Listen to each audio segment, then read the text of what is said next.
Onlara qırğın gedir. Bizə nota verirlər ki, bizim vətəndaşlarımızı buraxın hay. Və sən niyə bizimkin sürümüsən, öldürmüsən? Qabırğası deyil yoxdur üstündə. O qədər döyüblər, sındırıblar ki, bir yerə yığıb yığışdıra bilməyiblər. Yığışdırıblar, qabırğasının biri yoxdur. Yəni belə əclaflıq, belə əzazillik olar. Moskvanın bu apardığı bu siyasət axırda Qafqazdan Rusların çıxması ilə nəticələnəcək. Müsbət tərəfi var.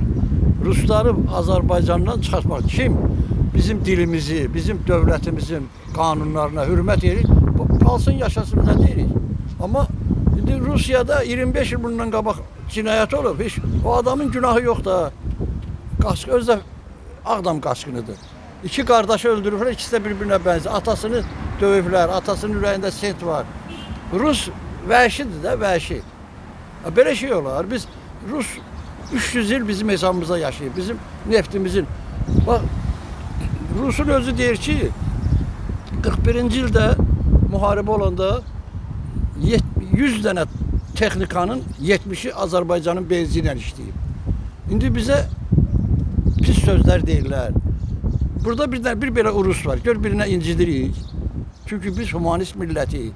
Bizim millətimiz var, tariximiz. 5000 il bizim imperiya qurmaq tariximiz var, Türklərin. İndi orada Rusiyada Türk deyirsən adamı döyürlər. Üzü yaxşı, heç hara getmir. Bu dünya siyasətidir. Biz bildiyimiz qədər bu qədər. Biz küçədə oturan pensioner adamlarıq. Eşidirəm ki, Rus məktəbləri zadı bağlanacaq. Ona pis münasibət bağlayıram. Ancaq o ayrı şeyi deyə bilmərəm. Bu indi birinci dəfə deyil. Bundan qabaq, o qədər olub. Bizi tozu tapılmayıb uşaqlarımızın. Düzdür? Öbürlər bizi əzibdir. Müsbət heç nə görünmür burada. Elə bilirəm ki, gələcəkdə düzələcək bu şeylər. Amma nə vaxtsa bilmirəm. Bu vaxtda bu qədər deyə bilərəm. Bizim nə qədər adamlarımız Rusiyada işləyirlər. Bu ola bilər ki, neçə milyona yaxın bizim adamlar orada işləyir. Onlara ziyan ola bilər. Orada ticarətlə məşğul olanlar, nə bilim, başqa işlərlə məşğul olanlara ziyan ola bilər. Mənfi cəhətləri çox ola bilər. Bu millətlər arasında heç nə Rusiyada bizim neçə milyondan çox, bəlkə də 2 milyona yaxın Azərbaycanlı orada yaşayır. Rusiya vətəndaşı da var, çörək alıcı gedənlər də var. Bunlar bilirsiniz, mən deyərdim ki, 1 milyon əhalidən çox orada yaşayırsa da Azərbaycanlı, niyə məhz iminli bu ailəyə baskın eləyiblər? Gəlin məntiq oturaq fikirləşək də, niyə ki, bundan başqa görün Yekaterinburg şəhərində tək onlar yaşamırdılar ki, görün neçə min dənə Azərbaycanlı yaşayır. Niyə başqa ailələrə getməyiblər, iminli bunların mənzilinə gediblər. Düzdür, onlar abardıblar, döyüblər, bunlar qanun pozuntulardır. Bunda qanun müstəvisini həll eləmək lazımdır. Amma sadəcə gəlin fikirləşək, niyə məhz onların ailəsinə gediblər? Özümüz subyektiv fikrimdir, bəlkə də mən haqsızam. Mənfi tərəfi odur ki, ölkəmizdən gedən qardaşlarımız hamısı, Azərbaycandan oraya gedən qardaşlarımızın hamısının cənazəsi qayıdır. Yəni ki, biz onu pis qarşılayırıq. 10 milyonluq bir də balaca Azərbaycanlıq, elə deyil. 84 milyonluq da Rusya. Özdəki ömür boyu da o millət bizim milləti əsarət altında saxlayıb 250 ildən artıq. İndi yenə də onlar istəyirlər ki, elə həmən şey qayıda bilməyəcəklər. Bu millət öləcək.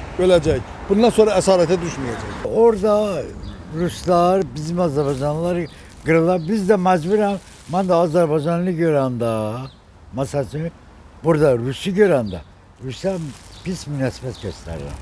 Çünki orada bizim ailəmiz var, uşağımız var, nəvəmiz var, nəticəmiz var.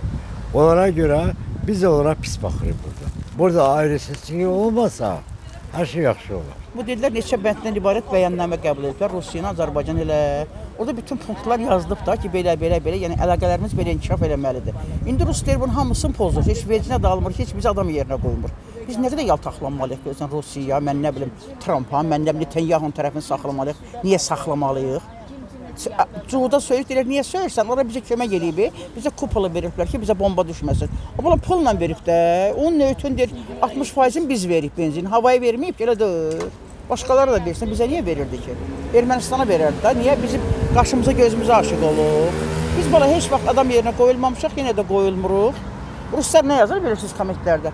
Ya ki, раз вам плохо, к черту идите в свою. Düz deyirlər, deyirlər gedin öz vətəninizə.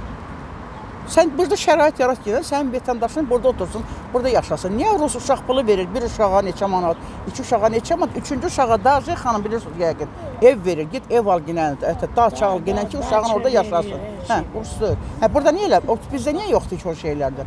Niyə bizdə yoxdur ki? Bizdə niyə uşaq pulunu vermir ki, söyməkdən, deməkdən yorulmuşuq? O gün baxıram biri Zeynəb Xanlarova deyir. Ay millət, Zeynəb Xanlarova uşaq pulu verəndir. Tərbiyəsiz yazırlar ki, sən onu ləğv elətdirdin. Zeynəb bəyəm pul verəndir, pul ləğv elətdirəndir ki, bu millətin belə başını doldururlar git şeylərin. Bu hamısı hökumətin işidir. Bir adamın ki, hökuməti öz dilini danışmağa bacarmasınlar. Biz ondan nə umuruq ki? Gördünüz Qırğızları. Qırğızlar neynədir?